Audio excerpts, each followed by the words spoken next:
Dios bendiga en esta hora, gracia y paz sean sobre sus vidas y la vida de los suyos. Ciertamente que agradecemos a Dios por esta plataforma, por el instrumento del maestro Rafael Polanco, que nos da esta oportunidad de poder desarrollar nuestro ministerio, el talento, los dones que Dios ha depositado en cada uno.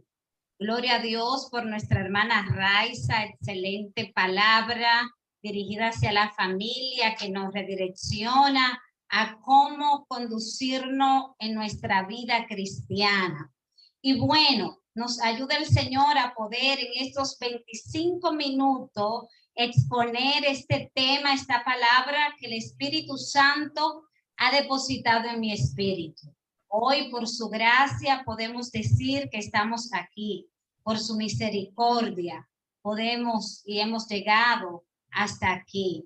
Así que no será la excepción, donde el Espíritu Santo a través de esta plataforma estará ministrando a cada uno conforme a nuestra necesidad. Y quisiera ir rápidamente a la palabra del Señor, la cual se encuentra en el libro del profeta Habacuc, capítulo 3. Quisiera leer los versos 17 y 18, conforme a la versión Jerusalén, que nos dice: pues la higuera no retoñará, ni habrá en las viñas recolección. Fallará la cosecha del olivo, los campos no darán sus frutos, faltarán las ovejas en el aprisco, no habrá ya vacas en los corrales o los establos. Pero yo me alegraré en Jehová, me gozaré del Dios de mi salvación. Y conforme a la tradicional Reina Valera, la palabra del Señor dice: con todo, me gozaré en Jehová, el Dios de mi salvación. Aleluya. Amén y amén. Bueno, nos vamos a este libro que ocupa el 8º lugar dentro de los 12 llamados profetas menores. Habacuc, su nombre significa escondido por Jehová, aunque hay otros que suelen decir que proviene de la raíz hebrea que significa abrazar. Este libro no es parte de los profetas menores por su contenido, que no tenga un valor como todos los demás, sino por lo extenso que es el libro, que no es como Isaías, que contiene 60 y algo de capítulos, y los demás profetas mayores. Pero este libro es como esos perfumes que vienen en un frasco muy pequeño, pero que su contenido tiene un gran valor. Veamos aquí qué está aconteciendo con el profeta y qué conlleva el gozarse en todo en el Dios de nuestra salvación. Este libro está escrito con mucho cuidado. Y vemos que inicia con una oración del profeta a modo de queja en el capítulo 1. El capítulo 1 de este libro es una queja del profeta, es una protesta del profeta ante su Dios, es un cuestionamiento al Dios que todo lo sabe, que todo lo puede, que todo lo ve, al Dios incuestionable. Se encuentra el profeta cuestionando. Sin embargo, lo que comienza en una queja, lo que comienza en un cuestionamiento, lo que comienza con un reclamo ante el Dios Todopoderoso, termina con una reflexión, con una entrega de confianza y con una exaltación, un cántico al Dios Todopoderoso. Porque el gozarse con todo en Jehová no viene de la noche a la mañana. Es un proceso para que el profeta concluyera exaltando, glorificando a su Dios.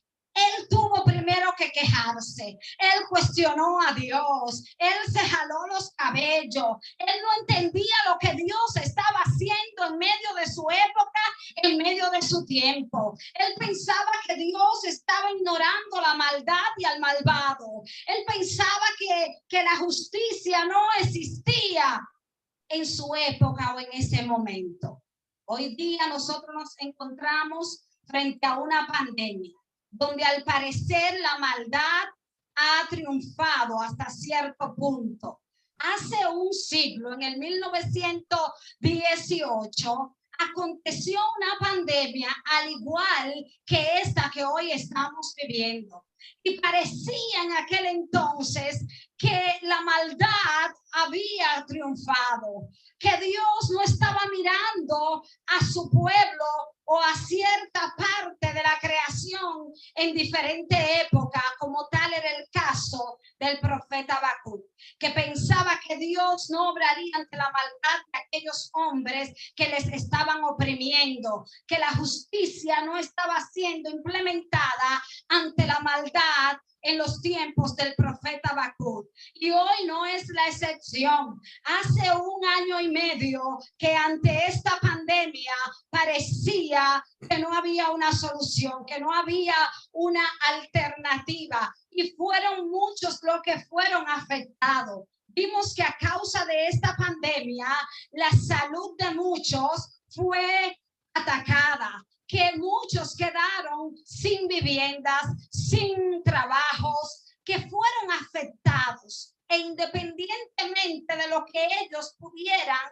querer hacer, independientemente de los recursos que pudieran haber, nada se podía hacer, porque esto no fue algo que afectó a parte de la masa. Por ejemplo, diríamos que hay momentos donde algo puede afectar a los pobres o a los ricos, pero en este caso, tanto ricos como pobres fueron y están siendo afectados hasta la fecha. Los que portaban y conocían aún la ciencia fueron afectados. ¿Cuántos médicos no murieron a causa de esta pandemia? ¿Cuántos políticos poderosos con autoridad no murieron a causa de esta pandemia? ¿Cuántas personas con riquezas no se vieron afectados y están aún afectados, que tuvieron que cerrar comercios, empresas a causa de esta pandemia? Del mismo modo, en el 1918, hace un siglo, no fue la excepción. Tal y cual estamos viviendo hoy, lo vivieron ellos. Tal y cual está aconteciendo hoy dentro de otro contexto, dentro de una miseria cósmica que Dios le estaba revelando al profeta, y acontecería. Porque este que estaba cuestionando a su Dios, este que se estaba quejando ante su Dios, recibió una respuesta de parte de Dios que no era la respuesta que él quería recibir.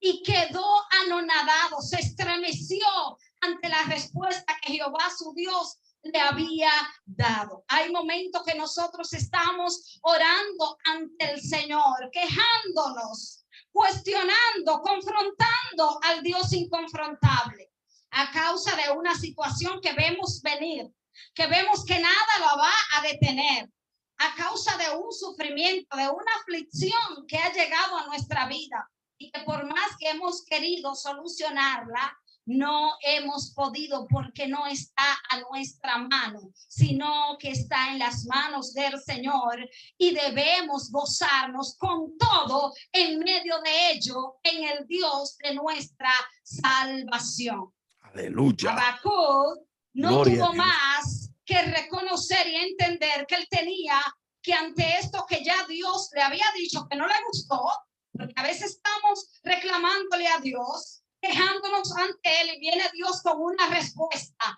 y que la respuesta no nos gustó. ¿Y qué vamos a hacer? La respuesta no era lo que el profeta esperaba. La respuesta no fue del agrado del profeta, pero él tuvo que terminar reflexionando, adorando y exaltando al Dios que iba a permitir el proceso de la nación. Nosotros no podemos ubicar el libro del profeta Habacuc específicamente, pero si nos basamos en la referencia que hace a los caldeos en el capítulo 1, verso 6, podríamos entonces situar este libro entre los años 605 al 567, antes de la caída de Nínive en el 612, y podríamos entonces determinar desde ahí, pero no hay una seguridad de que fue escrito en esta época, lo que nos lleva a entender que todavía Nabucodonosor no había llegado al poder, pero que es con la entrada de Nabucodonosor que entonces los caldeos que estaban oprimiendo al pueblo de Judá llegan a ser los matemáticos y los astrólogos del rey Nabucodonosor. Cuando el profeta se encuentra ante esta revelación, ante esta visión que el Señor le está dando, queda sin palabras, porque hay momentos que nosotros vamos a quedar sin palabra ante lo que Dios pueda estar haciendo o vaya a hacer en medio nuestro, en la generación que nos ha tocado vivir. Y el profeta tuvo que terminar entendiendo que Dios tenía toda la autoridad, porque él había escuchado de ese Dios obrando en sus antepasados. Y él entendió y dijo, pero tú obraste, tú libertaste al pueblo, tú hiciste maravilla. Haz esa maravilla en medio nuestro hoy una vez más. Y entonces entró en razón cuando comenzó a meditar en lo que Jehová había hecho con sus antepasados.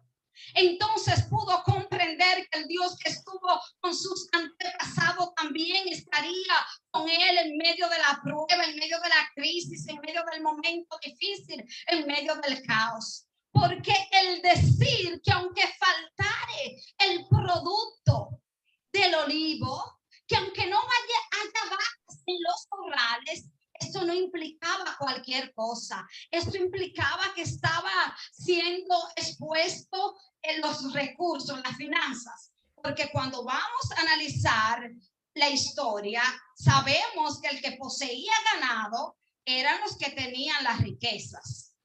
Un pobre no tenía ganado.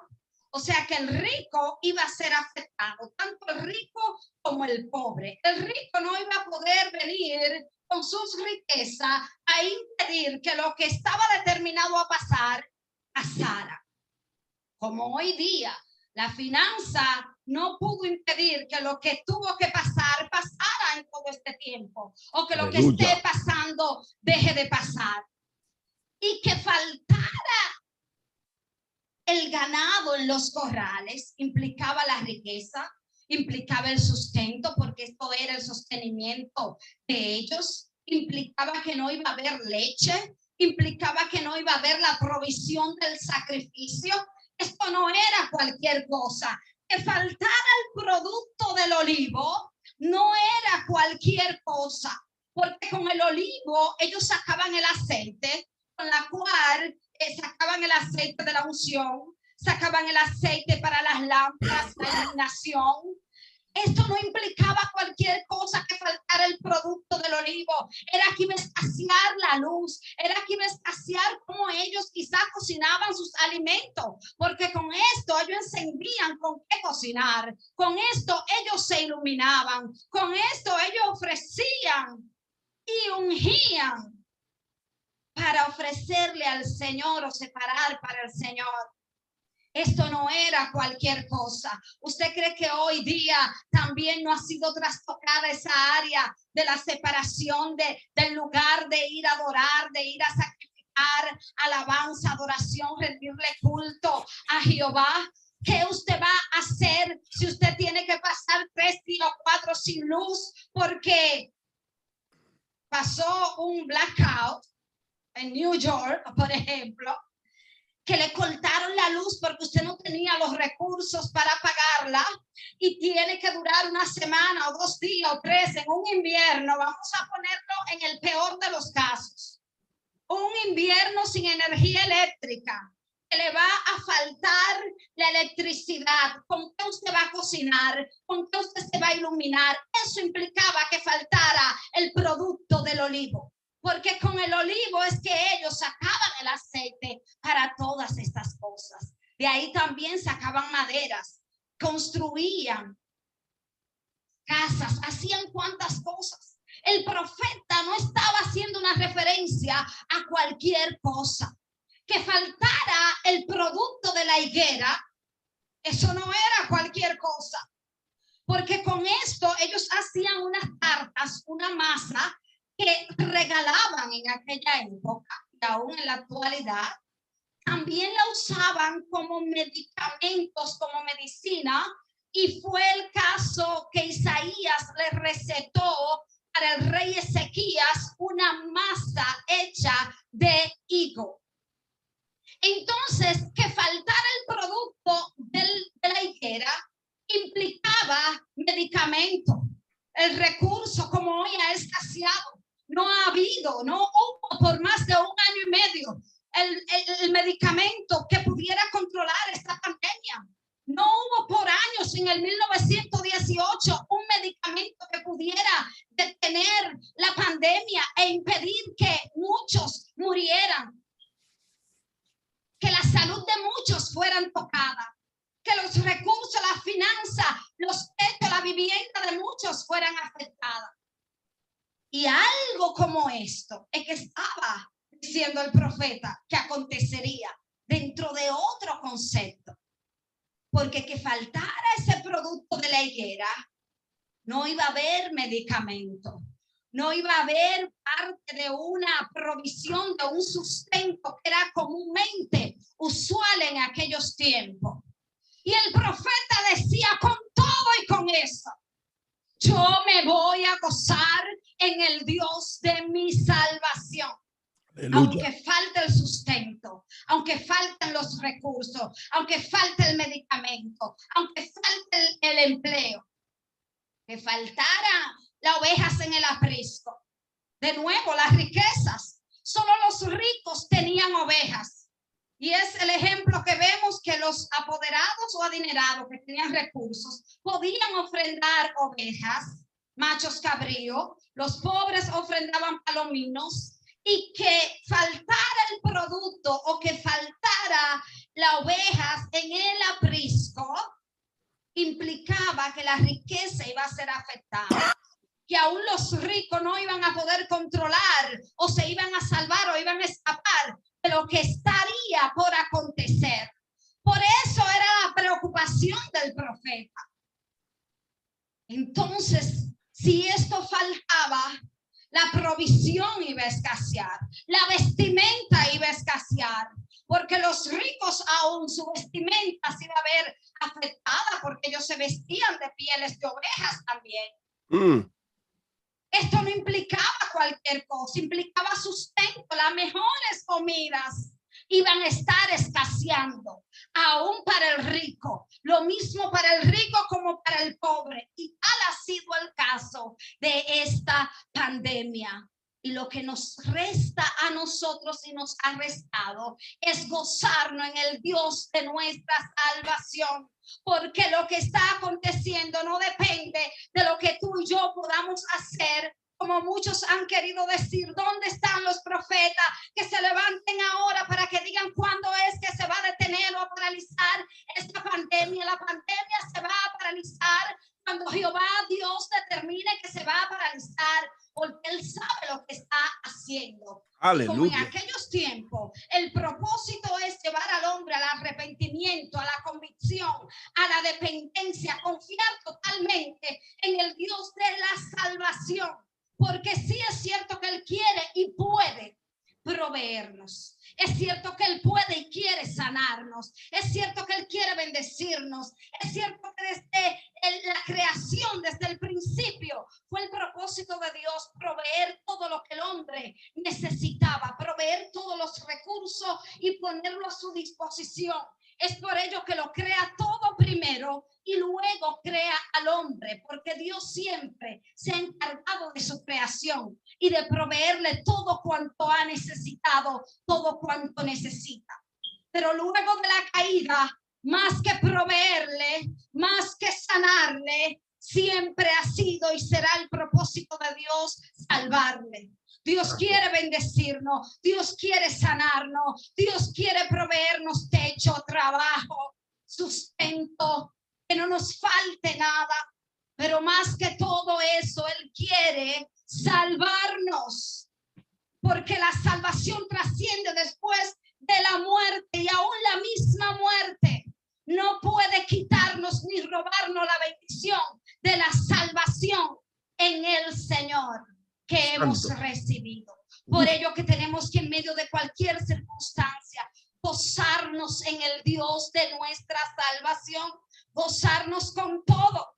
Les decía que el profeta inició este libro con quejas, con confrontamiento, cuestionando al Dios incuestionable, confrontando al Dios inconfrontable, y a causa de esto recibe una respuesta de Dios que no le gustó, como ha sido el caso de muchos de nosotros, que en momentos hemos orado y no hemos recibido la mejor respuesta ante nuestros ojos, humanamente hablando.